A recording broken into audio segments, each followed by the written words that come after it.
Pemirsa, polisi menangkap seorang ibu rumah tangga yang memiliki pabrik ilegal deterjen cair palsu di wilayah Jatimurni, Kota Bekasi, Jawa Barat. Dengan memasang label merek-merek terkenal, dalam 4 bulan saja tersangka meraup omset lebih dari 1 miliar rupiah. Wow, ini sebenarnya berita yang cukup menggiurkan, cukup mengagetkan, tapi tidak untuk dicontoh ya, Andi Kumala sebagai ibu-ibu rumah tangga yang kemudian mendapatkan ide untuk melakukan aksi-aksi atau tindakan-tindakan ilegal seperti ini.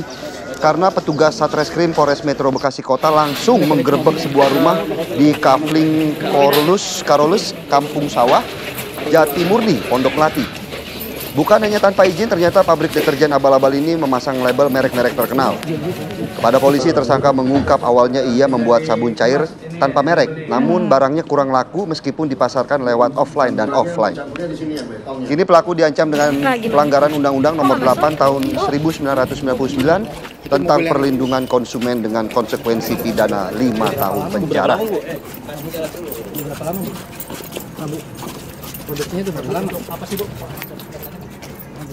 Ini kalau mau cepat kaya dengan cara instan ya? Ya, kalau kita harus kerja terus ya. Saran saya kerja. Jangan nanti yang lain kasihan kalau kita cepat kaya. Banyak juga cobaan ya, Andi Kumala ya. Kita langsung saja mengecek bagaimana kondisi terkini di TKP. Sudah ada rekan kami Putri Lestari yang akan mengabarkan bagaimana kemudian perkembangan dari kasus pembuatan deterjen ilegal di sana. Silakan Putri Lestari. Ya baik Andi Kumala, Philip dan juga pemirsa, di tempat saya mengabarkan sekarang ini merupakan lokasi tempat dibuatnya rumah produksi sabun cair rumahan palsu yang ada di Kampung Sawah, Pondok Melati, Bekasi. Dan apabila bisa Anda lihat di layar kaca Anda, ini bisa Anda lihat yang ditunjukkan oleh juru kamera saya Indra Gali, ini merupakan rumah kontrakan yang digunakan oleh pelaku untuk membuat sabun cair rumahan palsu yang digerebek pada hari Kamis malam yang lalu. Dan apabila bisa Anda lihat, ini merupakan peralatan yang digunakan oleh pelaku dan tidak ada aktivitas yang ada di dalam rumah ini.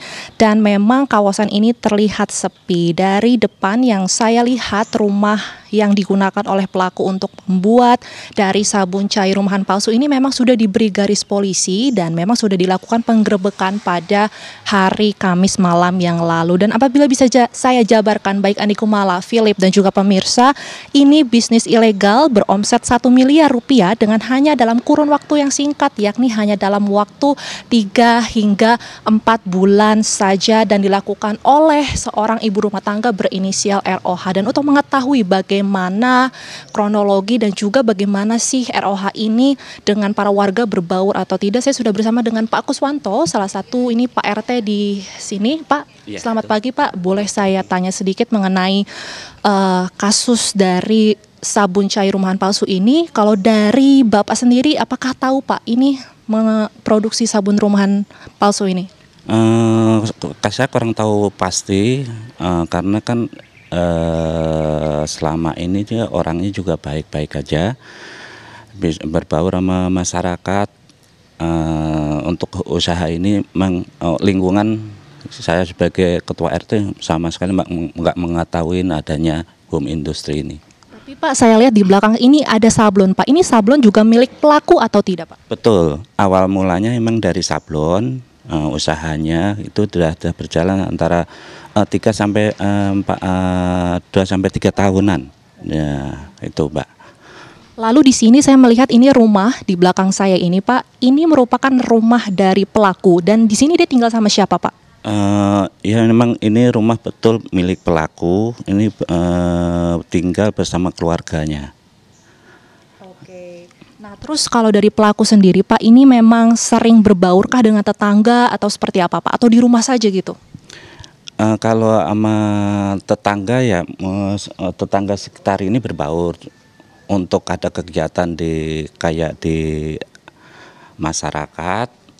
Itu ya kalau emang dia nggak sibuk sih, dia menyempatkan diri untuk berbaur gitu.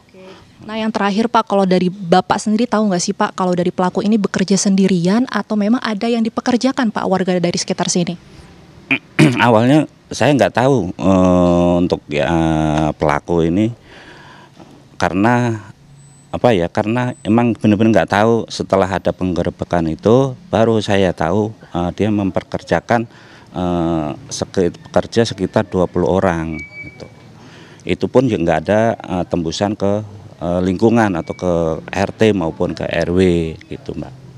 Oke, baik, terima kasih Pak Kuswanto atas waktunya, Pak. Sama-sama, Mbak. Berikut Andi Kumala dan juga Philip, wawancara saya bertambah dengan Pak RT di mana memang diberitahukan memang awalnya ini pelaku sempat berbaur dengan para tetangga, namun akhir-akhir ini setelah bisnisnya naik ini pelaku sudah tidak berkomunikasi dengan para tetangga yang lainnya. Kemudian memang modus operandinya ini ia membeli bahan baku kimia dari toko yang ada, kemudian menjiplaknya dengan merek-merek terkenal dan menjualnya di e-commerce ataupun di toko online, sehingga memang dari pelaku ini sudah digerebek pada hari Kamis malam yang lalu dan sudah menjadi tersangka dengan diancam pidana maksimal 5 tahun penjara dengan denda senilai 2 miliar rupiah. Demikian dapat saya sampaikan dari tempat lokasi kejadian sabun rumahan palsu yang ada di Bekasi. Saya kembalikan kepada Anda di studio.